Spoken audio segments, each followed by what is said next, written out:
रंजालि बैसागुनि बिहु खुंफुंनायाव मेथाइ रोजाबनो थाखाय साखाफारा बाक्सानि अनसलि बादुलिपारानि हियासिमिस्ता दासआ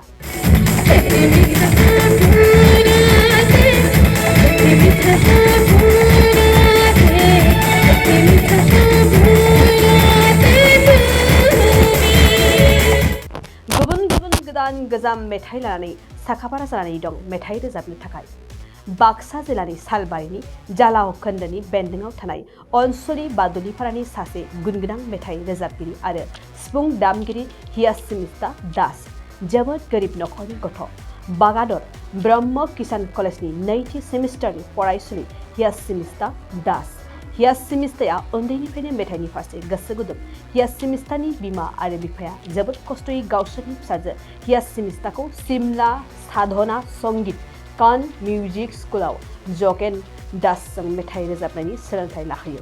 हियासिमिस्ताया सिमला मिउजिक स्कुलनिफ्राय ग्रेजुवेट खालामनानै सिफुं सुनोबो सोलोङो खाथिनि फोरोंगुरु मन्टु दासनिफ्राय। लोगोसे हियासिमिस्ताया गोबां हाबाफारियाव सिफुं सुनानै आरो मेथाइ रोजाबनानै नायगिरिफोरनि गोसोखौ मुहि होनो हाथों।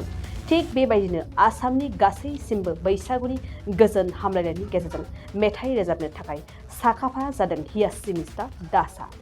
दायो हियासिमिस्ता दासआ रायजोफोरनि अननाय आरो बोर सारस्रिनाय लुबैदों गासै आसामनि थागिरिफोरनिफ्राय। नमस्कार, মোৰ নাম শ্ৰী হিয়াচিমিস্তা দাস আৰু মোৰ ঘৰ বাক্সা ডিষ্ট্ৰিক্টৰ অঞ্চলি বাদুলিপাৰাত। মই অসমবাসী ৰাইজক মোৰ ফালৰ পৰা ৰঙালী বিহুৰ বহুত বহুত শুভেচ্ছা জ্ঞাপন কৰিছোঁ। মোৰ সৰুৰ পৰা এটা সংগীতৰ প্ৰতি এটা হাবিয়াস আছিলে আৰু মই সেই হাবিয়াসটোৰ কাৰণে মোক মা দেউতাই মোক বহুত যথেষ্টখিনি কষ্ট কৰি মোক সংগীতৰ প্ৰশিক্ষণ দিলে আৰু মোক সংগীত শিকাইছে মোক শ্ৰীযুত যোগেন দাস ছাৰে। তেওঁ মোক যথেষ্টখিনি কষ্ট কৰি মোক সংগীতৰ প্ৰশিক্ষণ দিলে।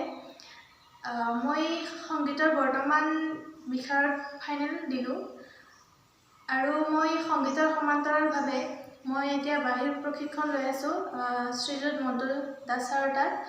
তেওঁ মোক বহুতখিনি কষ্ট কৰি মোক বাহিৰ শিকাইছে। তেনেকৈ মই বৰ্তমান বাহিৰ প্ৰগ্ৰাম কৰি আছোঁ আৰু মই এতিয়া বিহু মঞ্চৰ কাৰণে ৰেডি হৈ আছোঁ আৰু সেয়েহে মই সমূহ ৰাইজৰ পৰা মৰম আৰু আশীৰ্বাদ বিচাৰিছোঁ। ঐ জানৈ আকাশখন ধুনীয়া, ঐ জানৈ তৰাৰে জিলিকা, ঐ জানৈ মনৰে সৰগৰ, ঐ জানৈ তুমি মোৰ মেনকা, ঐ জান দূৰণিতে, ঐ জান তুমি থাকা, ঐ জান সপোনত হয়, ঐ জান আমাৰ দেখা, ঐ জানৈ। बाक्सा जिल्लानि गुड शेफार्ड नेशनेल स्कुलाव फोरोंगिरिनि गोनांथि जादों।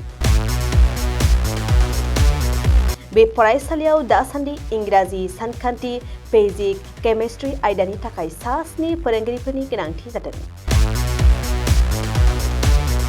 बेफोर आयदानि थाखाय बिजाथिफोरा MA, MSc, BEd आरो DLED थानाय जानांगोन। लोगोसेयैनो सायख'जानाय बिजाथिफोरनो दानबान्थाखौ 10 निफ्राय 20,000 रां, 10 निफ्राय 30,000 रां आरो 8 निफ्राय 14,000 रां होनाय जागोन।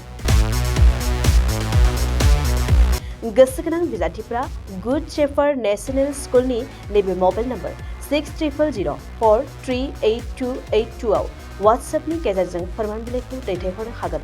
नङाब्ला नैबे मबाइल नम्बर 7086283946 आव थोंजोङै कल खालामनानै सुलाद लानो हागोन।